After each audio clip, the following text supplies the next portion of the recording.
Halo para peternak kambing di seluruh Indonesia. Pernah kepikiran nggak kalau pohon mahoni yang mungkin ada di pekarangan rumah kita, itu ternyata bisa jadi pakan super buat kambing? Iya, beneran. Tapi ada aturannya. Yuk kita kupas tuntas bareng-bareng. Pasti pusing kan kalau harga pakan lagi mahal-mahalnya? Atau pas musim kemarau datang, wah nyari rumput susah banget. Ini nih, masalah klasik yang kita semua hadapi sebagai peternak. Nah, karena tantangan inilah kita dituntut buat lebih kreatif. Kita harus pinter-pinter cari solusi yang ada di dekat kita. Solusi yang pastinya lebih murah dan gampang didapat. Dan jawabannya bisa jadi ada di depan mata kita. Daun mahoni.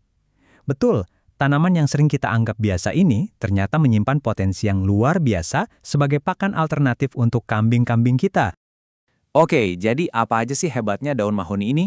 Nah, dalam bahasan kali ini kita akan fokus ngebongkar 4 khasiat utamanya yang bisa bikin kambing kita lebih sehat dan produktif. Yup, ada 4 poin kunci yang perlu banget kita ingat. Kita bedah satu persatu ya, biar makin jelas.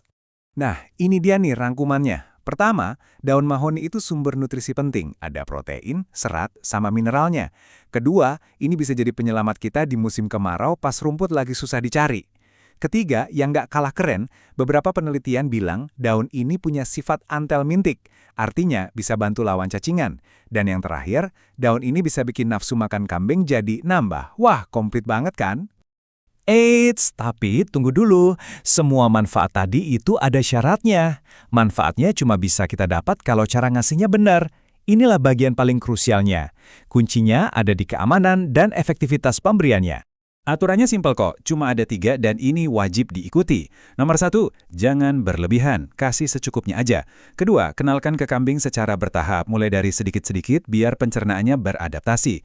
Dan ketiga ini penting banget, selalu pilih daun yang kualitasnya paling bagus, yang masih segar dan bebas jamur. Kenapa sih harus dibatasi? Nah, jawabannya ada di satu senyawa yang namanya tanin. Zat ini ada secara alami di daun mahoni. Kalau jumlahnya sedikit sih oke-oke aja.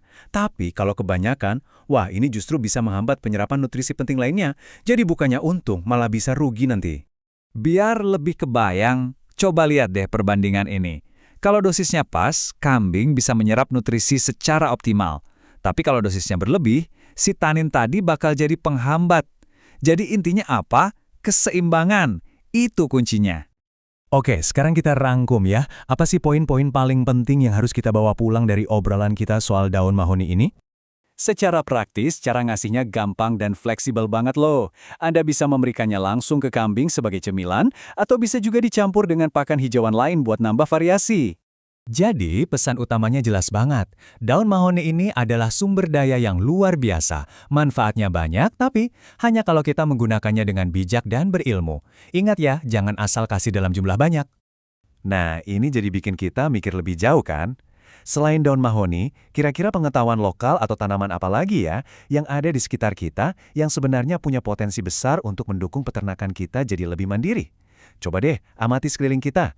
Siapa tahu ada harta karun lain yang belum kita manfaatkan.